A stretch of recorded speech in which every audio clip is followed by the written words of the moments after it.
विदेशी मीडिया गोदी मीडिया के मुंह पर थूक रहा है और वो सही कारणों से थूक रहा है, क्योंकि पत्रकारिता करने का दावा करने वाले हमारे टीवी चैनल पर बैठे जोकरों को यह रिपोर्ट जरूर देखनी चाहिए। अल जजीरा पे एक रिपोर्ट सामने आई है जो बता रही है कि किस तरीके से पश्चिम बंगाल में गलत तरीके से 27 लाख लोगों को वोट देने से रोका गया। नतीजा यह हुआ कि भारतीय जनता पार्टी की सरकार बन रही है और भारतीय जनता पार्टी बंपर बहुमत लेकर के आ रही है।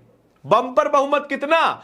207 सीटें। आज तक भारतीय जनता पार्टी ने 100 का आंकड़ा जहां पार नहीं किया था, 90 का आंकड़ा जहां पार नहीं किया था, वही पार्टी 200 का आंकड़ा पार कर जाती है और ठीक उससे पहले 90 लाख वोट काट दिए जाते हैं। और इसका सीधा संबंध मीडिया खुलकर के बता रहा है, विदेशी मीडिया खुलकर के बता रहा है और हमारे मीडिया के मुंह पर ताला जड़ा हुआ है, सरकारी एड नामक ताला।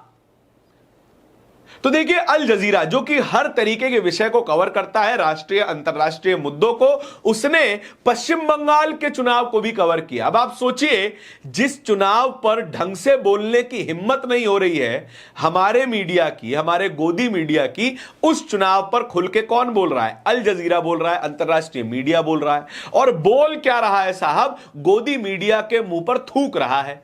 तमाम टीवी चैनल जो कि चिल्ला चिल्ला कर बीजेपी की जीत का जश्न मना रहे हैं, उन चैनलों की हिम्मत नहीं है वो बात कह देने की जो बात अल जजीरा खुल करके कह रहा है। अल जजीरा बता रहा है कि करीबन 91 लाख वोटर ठीक चुनाव से पहले वोटर लिस्ट से गायब कर दिए गए। अल जजीरा यह भी बता रहा है कि 63 लाख वोटरों को कारण देके वोटर लिस्ट से बाहर किया और 27 लाख वोटरों को तो पता ही नहीं है कि उनका नाम वोटर लिस्ट से काट दिया गया है। और वो लोग अब अपना वोट बचाने के लिए लड़ाई लड़ रहे हैं, ट्रिब्यूनल में जा रहे हैं और ट्रिब्यूनल में उनकी बातें नहीं सुनी जा रही हैं और सुनी भी जा रही हैं तो इतनी धीमी सुनी गई कि उनके हाथ से वोट देने का मौका भी चला गया।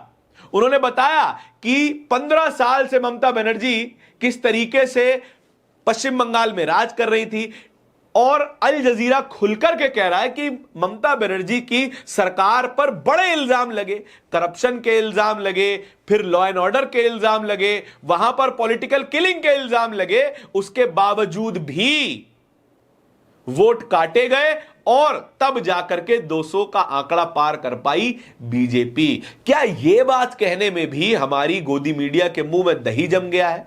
असल में यह बातें कहने के लिए रीढ़ की हड्डी चाहिए, जो कि हमारी गोदी मीडिया के एक भी पत्रकार के पास नहीं है, एक भी, और बहुत जिम्मेदारी से कही जा रही है। अब आप जरा देखिए टीवी चैनल खोल करके, कहीं पर भी इन 27 लाख वोटरों की बात हो रही है? क्या यह बात पूछी जा रही है कि ये जो 27 लाख वोटर जिन्हें वोटिंग के अधिकार से वंचित कर दिया गया, उनका अब क्या होगा?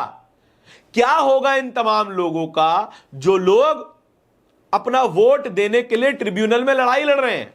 इसके अलावा जो हिंसा हुई इस रिजल्ट के तुरंत बाद, जब तक बीजेपी की जीत का ऐलान तक नहीं हुआ था, तभी बीजेपी के समर्थकों ने टीएमसी के कार्यालयों में आग लगानी शुरू कर दी, टीएमसी के कार्यकर्ताओं को पीटा जाना शुरू कर दिया। और तो और ये ममता बनर्जी की साड़ी के स्टाइल में एक व्यक्ति को वो साड़ी पहनाते हैं, उसे पीटते हुए जुलूस निकालने का वीडियो पोस्ट करते हैं। और आप सोच सकते हैं कि किस तरीके की स्थिति अगले 5 साल में बंगाल में होने वाली है। बंगाल का एक भी चुनाव नहीं रहा जिसमें कोई हिंसा ना हुई हो। बड़ी शेखी बगार रहे थे, कह रहे थे कि देखिए इतनी पैरामिलिट्री फोर्सेस हमने डिप्लॉय कर दी है कि अब तो शांति ही शांति होगी।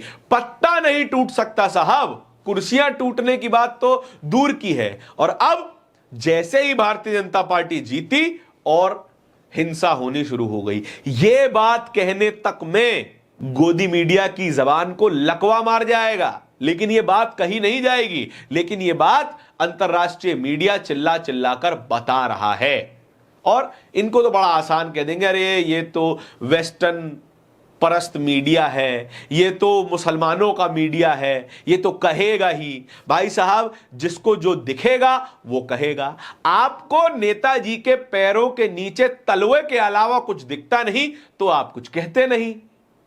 आपको केवल करना है तो केवल नेताजी के तलुआ गीला करते रहना है, अपनी जबान से चाट चाट करके।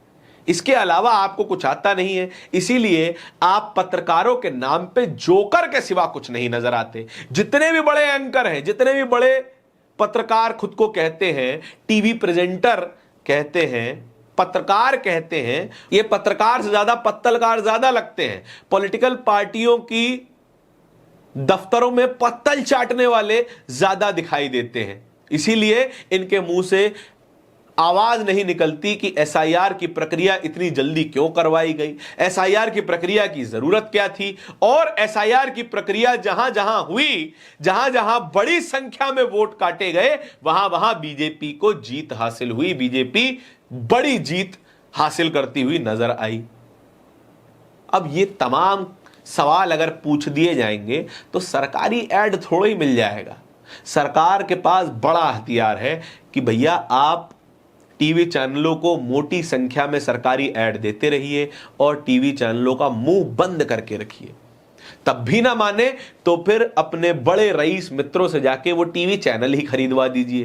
पहले से ही बड़े रईस मित्र टीवी चैनल खरीदे पड़े हैं तो एक और खरीद लेंगे तो क्या बड़ी बात हो जाएगी।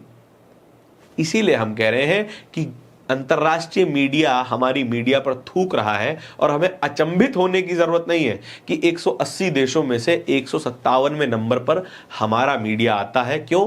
क्योंकि इनके मुंह में जबान नहीं है, केवल तलुए चाटने की मशीन लगी है।